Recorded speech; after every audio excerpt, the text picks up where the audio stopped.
اب مصیبتیں آتی ہیں، دعا کرتے ہیں نا. اب یہ 3 باتیں بس آخر میں عرض کر دوں، میری بہنیں بھی سنیں، آپ بھی سنیں، اور یہ سبق یہاں سے لے کر کے اٹھیں. مصیبت آتی ہے تو دعا کے لیے ہاتھ اٹھتے ہیں کہ نہیں اٹھتے؟ جواب دیجیے گا. اتنا بڑا مجمع ہے، میں آپ کا جواب سننا چاہوں گا تاکہ میں سمجھا سکوں، مجھے لگے کہ میں آپ کو سمجھا رہا ہوں اور آپ سمجھ رہے ہیں. مصیبت آتی ہے تو ہاتھ دعا کے لیے اٹھتے ہیں کہ نہیں اٹھتے؟ اٹھتے ہیں نا. کیا سمجھ کر اٹھتے ہیں؟ یہ سمجھ کر کہ جس مولا کو ہم اپنی بات پیش کر رہے ہیں، اپنا دکھ پیش کر رہے ہیں، وہ مولا قریب ہے اور وہ ہماری باتوں کو سنتا ہے. اس تصور کی وجہ سے کہ مولا ہم سے قریب ہے اور ہم اس سے جہاں سے پکاریں وہ ہماری پکار کو سنتا ہے. جواب دیجئے، یہ تصور ہوتا ہے یا نہیں ہوتا؟ ایسا جواب نہیں، مجھے آج ذرا سمجھانا ہے، بہت اہم بات بتا رہا ہوں نا. یہ تصور ہوتا ہے نا. بس ساتھ میں ایک تصور آج بڑھا دو. دعا کے وقت جب تمہارا تصور ہوتا ہے کہ خدا قریب ہے، گناہ کے وقت بھی یہ تصور کر لو کہ خدا قریب ہے. گناہ کے وقت بھی جب گناہ کا ارادہ ہو، شیطان ورگلائے، فوراً سمجھ لینا میں کیسے گناہ کروں، میرا خدا قریب ہے. دوسری بات، ہر وہ کام چھوڑ دو جس کام کے شروع میں بسم اللہ اور آخر میں الحمدللہ پڑھنے کے لیے منع کیا گیا ہو. جو کام آپ نے کرنا ہے، اگر اس کام سے پہلے آپ بسم اللہ نہیں پڑھ سکتے اور اس کام کے بعد میں الحمدللہ نہیں پڑھ سکتے تو وہ کام کرنا چھوڑ دیجئے. وہ کام کرنا چھوڑ دیجئے. آپ کی زندگی گناہوں سے بچ جائے گی.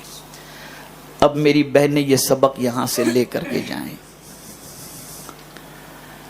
آج کی بچیاں بنتی سنورتی ہیں، عورتیں بنتی سنورتی ہیں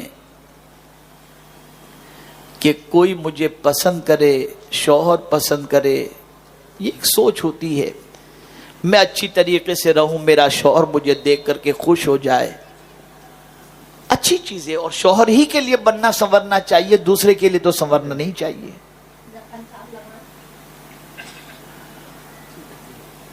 ایک عورت یہ سوچتی ہے کہ میرا شوہر مجھے پسند کرے، یا اگر غیر شادی شدہ لڑکی ہے تو وہ کبھی رشتے کے سلسلے میں بن سنور کر رہتی ہے، اور اس کے لیے حکم بھی ہے کہ گھر میں جب رہے تو اچھی طریقے سے رہے کہ کبھی بھی کوئی مہمان آ جائے تو وہ اتنی گندی نہ ہو کہ دیکھ کر کے اس سے گھن پیدا ہو، بلکہ ہمیشہ جوان لڑکی کو اچھی طریقے سے گھر میں رہنا چاہیے کہ کبھی بھی کوئی آئے تو دیکھ کر کے اس کی آنکھوں کو ٹھنڈک ہو، اور اگر وہ اپنے بچے کا رشتہ کرنا چاہے تو کر سکے. لیکن آج میں آپ کو بتانا چاہوں گا کہ ہم ہر چیز کے بارے میں سوچتے ہیں کہ فلاں کو پسند، فلاں کو پسند، فلاں کو پسند. اب آج میں اپنی بچیوں سے اور بہنوں سے کہوں گا کہ ذرا آج میں تمہیں بتاتا ہوں اللہ کن عورتوں سے محبت فرماتا ہے، کیسی عورتوں سے اللہ راضی ہوتا ہے. عورت کس حال میں ہو تو اللہ اس سے راضی ہو جائے. تو فرمایا گیا عورت جب با پردہ ہوتی ہے تو اللہ اس سے راضی ہو جاتا ہے. اس عورت کو اللہ، وہ عورت اللہ کو بہت زیادہ اچھی لگتی ہے جو عورت با پردہ رہتی ہے. آج اگر ماؤں کی دعائیں بچوں کے حق میں قبول نہیں ہوتی، اس کی وجہ بے پردگی ہے. تاریخ اٹھا کر کے دیکھو کہ جب بارش نہیں ہوتی تھی تو باپردہ خاتون کے دوپٹے کا دھاگا لے کر کوئی اللہ کی بارگاہ میں دعا کرتا تھا تو اس دھاگے کی وجہ سے اللہ بارش کو نازل کر دیا کرتا تھا.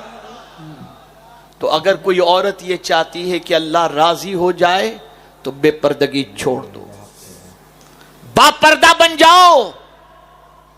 لیکن پردہ صرف لباس کا نہیں ہونا چاہیے، ذہن پر بھی گناہوں کے سلسلے میں، قلب کے اندر بھی برائیوں کے جذبات کے سلسلے میں پردہ ڈال دو، خیالات بھی پاکیزہ کرو، دل کے اندر اللہ عز و جل اور اس کے رسول صلی اللہ علیہ وسلم کی محبت بھی پیدا کرو، اور گناہوں سے اپنے رشتے کو توڑو۔ دوسری چیز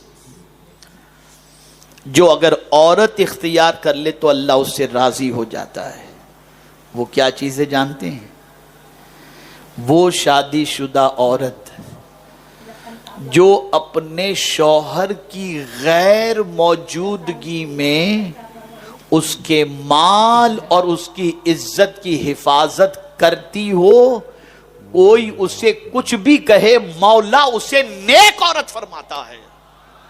فالصالحات قانتات حافظات للغیب بما حفظ اللہ، اور ایسی عورت کو اللہ عز و جل، ایسی عورت سے اللہ راضی ہوتا ہے۔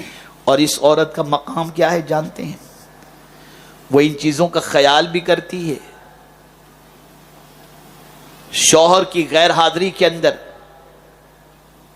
شوہر کی عزت اور مال کی حفاظت بھی کرتی ہے، اور شوہر اس سے راضی بھی ہے، تو نمازی جائے گا جنت کے اندر باب الصلاۃ سے۔ جتنے بھی دروازے ہیں مختلف عبادتیں کرنے والے ان دروازوں سے جائیں گے، لیکن اگر کوئی عورت نمازی ہے، روزے دار ہے، اللہ کی اطاعت کرتی ہے، اور اس حال میں اس دنیا سے گئی کہ اس کا شوہر اس سے راضی ہے، سرکار فرماتے ہیں وہ جنت کے جس دروازے سے چاہے جنت میں داخل ہو جائے۔ تیسری چیز، اس عورت سے اللہ راضی ہوتا ہے جو عورت قرآن کی تلاوت کرتی ہے۔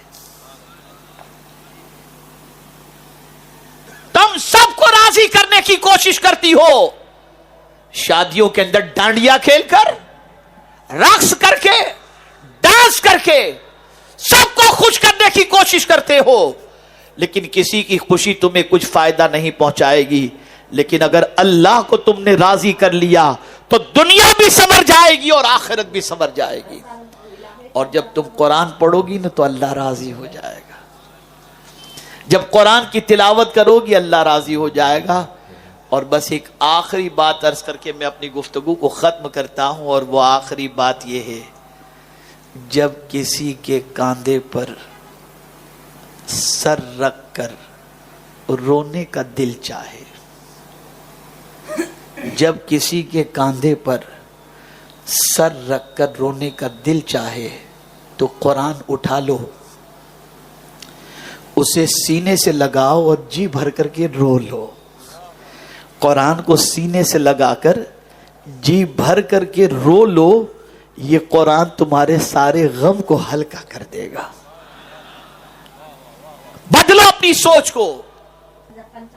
یہ اجتماع نہ تحریک کی ناموری کے لیے ہے اور نہ کوئی دھاک بٹھانے کے لیے ہے، یہ اجتماع صرف اس لیے ہے وہ لوگ جو اللہ اور اس کے رسول کی تعلیمات سے دور ہو کر اسراف، فضول خرچی اور بے تحاشا گناہوں میں جو ڈوبے ہوئے ہیں، ان کو وہ سبق یاد دلایا جائے جس سبق کو یاد کرنے کے بعد اور اس سبق پر عمل کرنے کے بعد دنیا بھی سنور جائے اور آخرت بھی سنور جائے۔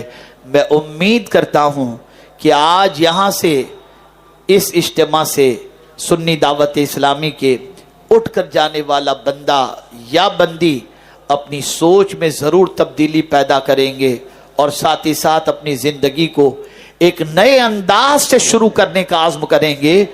اور اگر میری باتیں آپ دل و دماغ کے اندر ناپ نہیں اتارتے اور اس پر عمل کا جذبہ پیدا نہیں ہوتا، جیسے تھے ویسے ہی رہتے ہو، تو اس میں نہ میرا قصور ہے نہ آپ کا قصور ہے، اس لیے کہ اللہ عز و جل کے ارشاد کا فائدہ تو اسی کو پہنچتا ہے جو ایمان والا ہے۔